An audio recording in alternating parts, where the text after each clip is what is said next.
Hi students, how are you all? We are back again to see the fourth part of political parties. Yes, as you know, we talked about two political parties, two national political parties. First Congress, and then we talked about BJP. Okay, now we will talk about BSP, Bahujan Samaj Party. Okay, see, in 1984, this political party was formed in UP under the leadership of Kashiram. See, what was the intention behind establishing or formation of this political party? That we'll see first. According to Kashiram, in 1984, when he established this political party, according to him, in India, 85% people are from Bahujan Samaj. Okay, and but they all are separated by different communities in itself only. Almost 6,000 communities. They are uh, diverse, or we can say divided from each other because of this community. So there are 6,000 communities. So all these Bahujan communities, they should come together and they should form such a political party which supports this ideology. That was the intention of Kashiram. And it is very interesting to know that on the birth anniversary of our dear Babasaheb Ambedkar on 14th April 1984, Kashiram ji, he just established this political party. Okay, so this is what about the timing of Bahujan Samaj Party. Now, what is their intention? They seeks to represent and secure power for the Bahujan Samaj, which includes Dalits, Adivasis, OBCs, and religious minorities. This is completely away from Congress also and from BJP also. Okay, so this is a third type of front in our India. BJP, third biggest party. They draws inspiration. See, from whom do they get inspiration? They draws the inspiration from the ideas and teachings of Shahu Maharaj, who promoted, who never uh, who never practiced in his territory in untouchability. Okay, or he never treated any Dalit as untouchable. As you know very well, when Baba Sahib Ambedkar he finished his education, for that education he got the scholarship from Sayajirao Gaikwad. When he came back to India and he went to Baroda, there all other ministers, they were treating him unequally. But the person Sayajirao Gaikwad, he was very, what we can say, very loyal, we can say, or very fair to him in his treatment. He never treated him as unequal or untouchable, never. Okay, so they draw the inspiration from ideas and teaching of Shahu Maharaj, then Mahatma Phule. Okay, then Periyar Ramaswamy Naikar, and absolutely Baba Sahib Ambedkar. This securing the interest and welfare of the Dalits and oppressed people, that is their intention again. Next, what? The interest and welfare of Dalits and oppressed people, because for last hundreds of years our so-called higher class society, they tried to suppress these people, and that's why they lost their contact. They could not get that much education, they could not standardize themselves. Okay, so to bring them above from this, okay, or to bring them on the surface, or to give them real facilities and to fight for their real rights, they established this political party. Okay, then main base in the state of Uttar Pradesh, as it was established in Uttar Pradesh, definitely. So it is one of the, as I told you, very prominent party in Uttar Pradesh. Okay, second biggest political party in Uttar Pradesh, and substantial presence in neighboring states like Madhya Pradesh, Chhattisgarh, Uttarakhand, Delhi, and Punjab. Okay, in 2017 election, they got almost 27% vote. Okay, and in 2004, I think 2001 in UP, yes, they got 19% votes. Okay, so In 1984, as you know, Kashi Ramji, he formed this political party, and after few years, means after 16 years, in 2001, they nominated Mayawati as his successor, who will lead the political party. And you will be very shocked to know this, that Mayawati, she was earlier a school teacher, okay, and she was nominated as a successor of Kashi Ramji, okay. So presence in neighboring these many states. They formed the government in Uttar Pradesh several times by taking the support of different parties at different times. In the Lok Sabha elections held in 2004, it polled about 5% votes, as I told you, 5% votes, and secured 19 seats in Lok Sabha. So this I told you about Legislative Assembly, okay, and here they are talking about Lok Sabha election. So in Lok Sabha election, 5% votes they got throughout the India and secured 19 seats in Lok Sabha. So this is all about BSP, Bahujan Samaj Party. You can see here the symbol, okay. Elephant is the political symbol of Bahujan Samaj Party. Clear? Yes. Now we'll move towards our fourth national political party, that is CPIM. Okay. Actually, now this is fourth biggest political party, but this is not oldest party. Okay. I think before few years, I think 1964 it was established. Yes, correct. But earlier there was CPI. So in our next fifth political party, we are talking about CPI, but this is CPIM, Communist Party of India, Marxist. Okay. So this political party was founded in 1964 and they believe in Marxism and Leninism.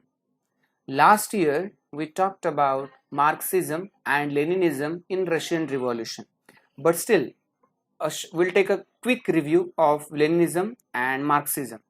See, what is the ideology of Marx? Karl Marx, he was a philosopher. He says that peasants and workers from the factories, they will do the revolt, and everyone should be equal. There should not be fight of haves and have-nots. In the society, everybody should be equal. So if a person who is holding a lot of property, it should be distributed equally in the society. Only one person is getting rich and others, they are poor. This should not be tolerated in socialism. Okay, so that was the ideology of Marx. But earlier it was Communist Party of India. It got the split from CPI and then they established CPIM. Okay, so what is their ideology? Let's talk about it. They support socialism. Okay, socialism, what it is, I told you just now. What is socialism? Socialism means all should be equal in society. Then secularism. Okay, as Marx used to say, that religion is like opium to the society. It's like a drugs to the society because it maddens the people. Because of religion, people fight with each other. That was the ideology of Marx, and he never believed in God. So the followers of him, definitely they will ask for secularism and democracy, and they opposes imperialism and communalism. Imperialism means one country should not invade other country. Okay, and communalism means what we can say, you don't have to form communities in other societies. Okay, communalism, you don't have to make your communes. But do you know, as you know, secularism, socialism, it is followed in Russia and China, but still these people, they are very imperialistic. So you can say how the ideology of Marx is used by these people for their benefit, but really are they walking on the path of Marx? Not at all. Russia is one of the imperialistic country, China also.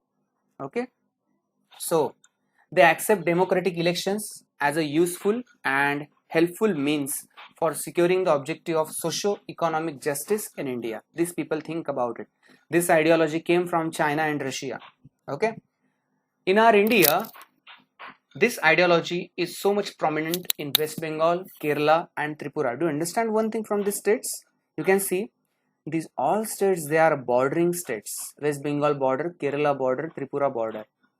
Because from these borders, this ideology is coming from these countries. Okay, so very interesting to know about this. So especially among the poor, factory workers and farmers, agricultural laborers and the intelligentsia, it is very famous. People talk about it a lot. People are so much interested to talk about it. Okay, and this ideology, they are critical of the new economic policies that allow free flow of foreign capital and goods into the country. They think that foreign companies, they should not be allowed to come in our country and invest, because they completely oppose capitalism. When foreign companies come to India, they will earn profit, they will accumulate their capital and they will become rich. So it is completely against the socialism. So what do they think? We ourselves should develop ourselves. Okay, we should not ask for the help of other companies, or they should come in our India and they should invest. They are completely against this. Okay, so this free flow of foreign capital and goods into the country, they are completely against. Okay, and then in West Bengal, they were in power without a break for 30 years. In West Bengal, 30 years they were in power.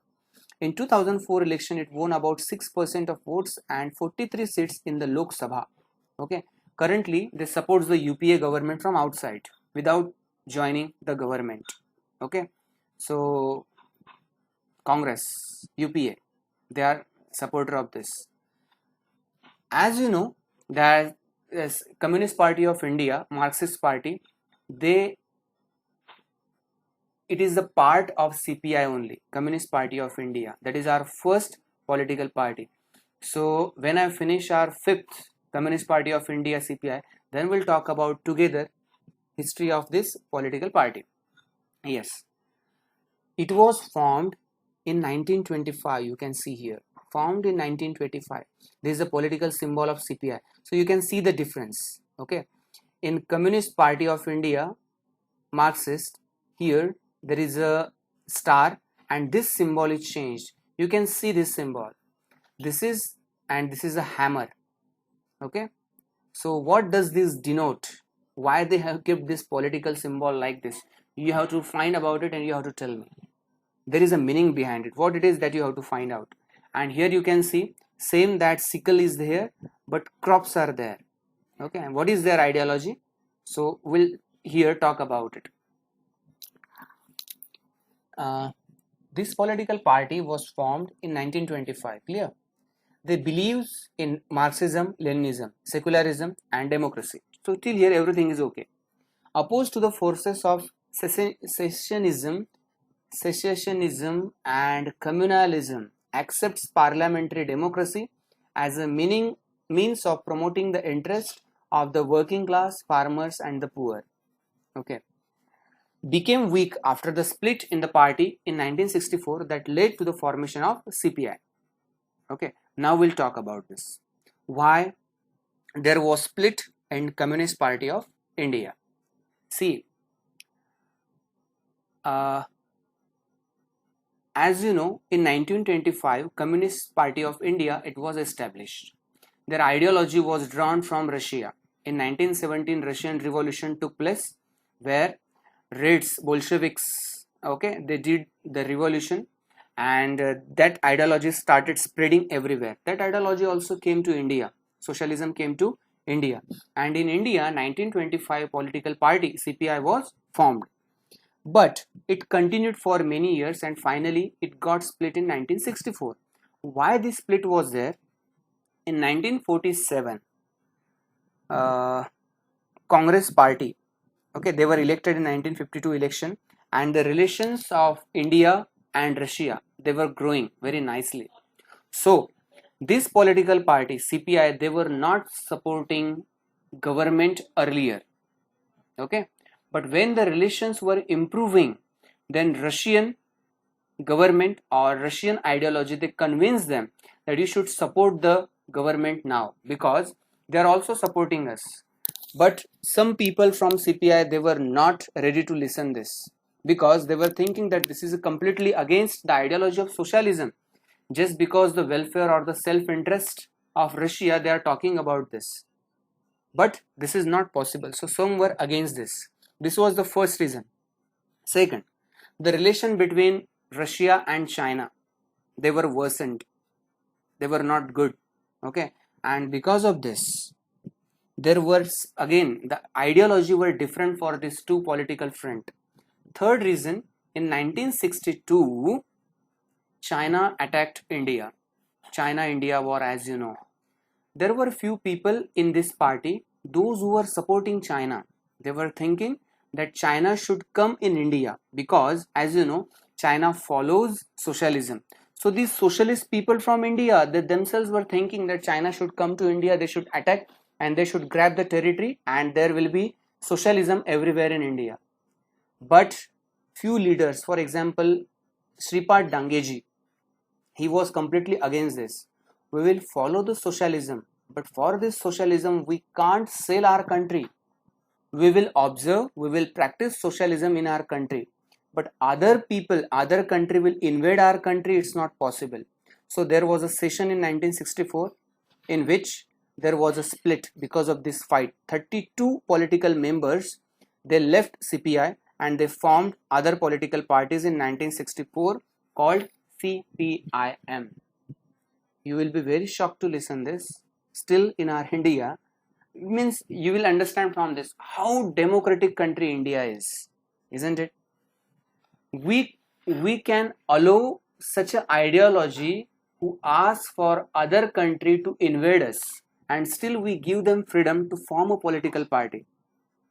Means from this you will understand, is there any such a democratic country in the world who gives such a big right to the people? Okay, so really it's a shocking. Okay, so in this way there was a split in CPI and afterwards it weakened. Okay, significant presence in the state of Kerala, West Bengal and Punjab, Andhra Pradesh and Tamil Nadu.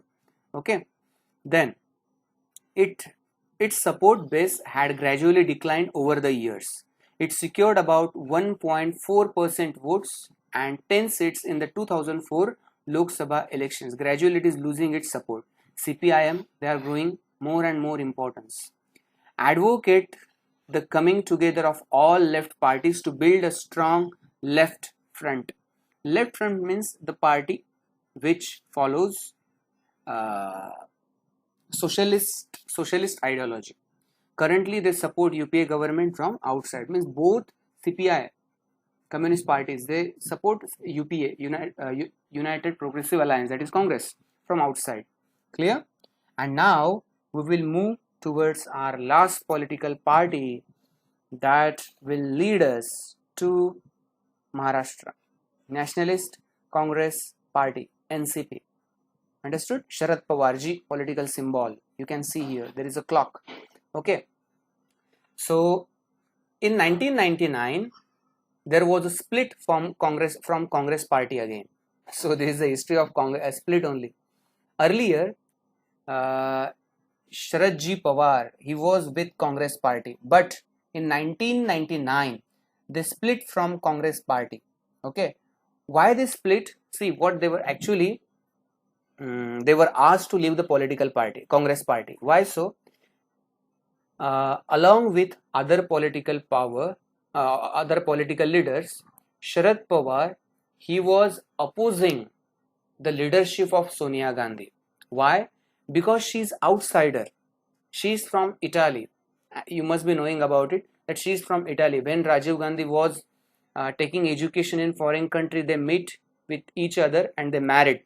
But she was from Italy. When she came India, then Rajiv Gandhi was killed in 1989 and after that she held the power of Congress.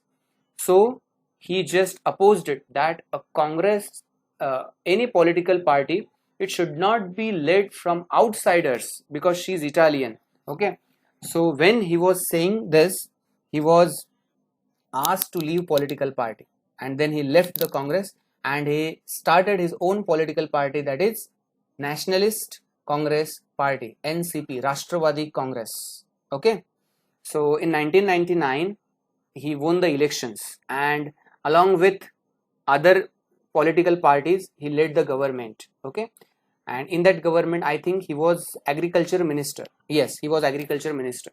Okay, what is their ideology? They espouses democracy, Gandhian secularism, equity, social justice, and federalism. Wants that high office. See, from this sentence we will come to know.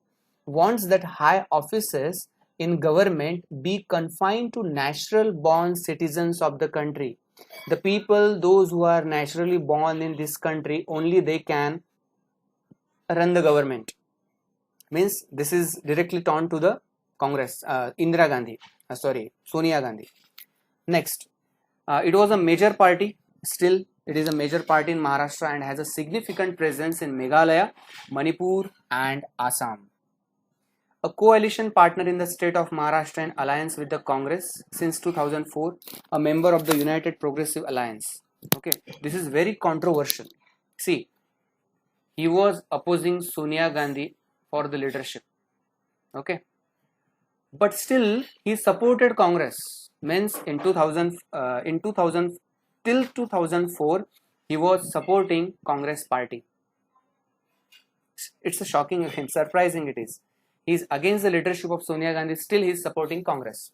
And I hope somewhere you will come to know, if we understand the politics, because of that only there is a possibility that if we lead Congress and if we become Prime Minister, we will lose our coalition. So there is a possibility, that's why Sonia Gandhi didn't lead Congress and she didn't become Prime Minister. Some people say like this. Okay, so Manmohan Singh led Congress, he became Prime Minister, and they got the support of Nationalist Congress Party. So from this we will come to know how politics changes as per the time. Rashtrwadi Congress, Sharad Pawar, he was just opposing Sonia Gandhi and he himself supported Congress party. Okay, so in this way, this journey of politics, it is very interesting to know. You will come to know about it when you read the history of India, modern history of India after independence. Okay, so it was really very nice journey with you to understand the political parties history. Okay, so all these 6 political parties we talked about: first Congress, second BJP, third BSP, Bahujan Samaj Party, then CPI and CPIM, and 6th Nationalist Congress Party, that is NCP. Okay, so till here everything is clear to you. In details I have told you about all these political parties, and I am very sure that all things are very clear to you. But still, if you have any doubt, doors are open. You can always ask through any medium. Okay, chalo, fine. Thank you so much. Have a nice day.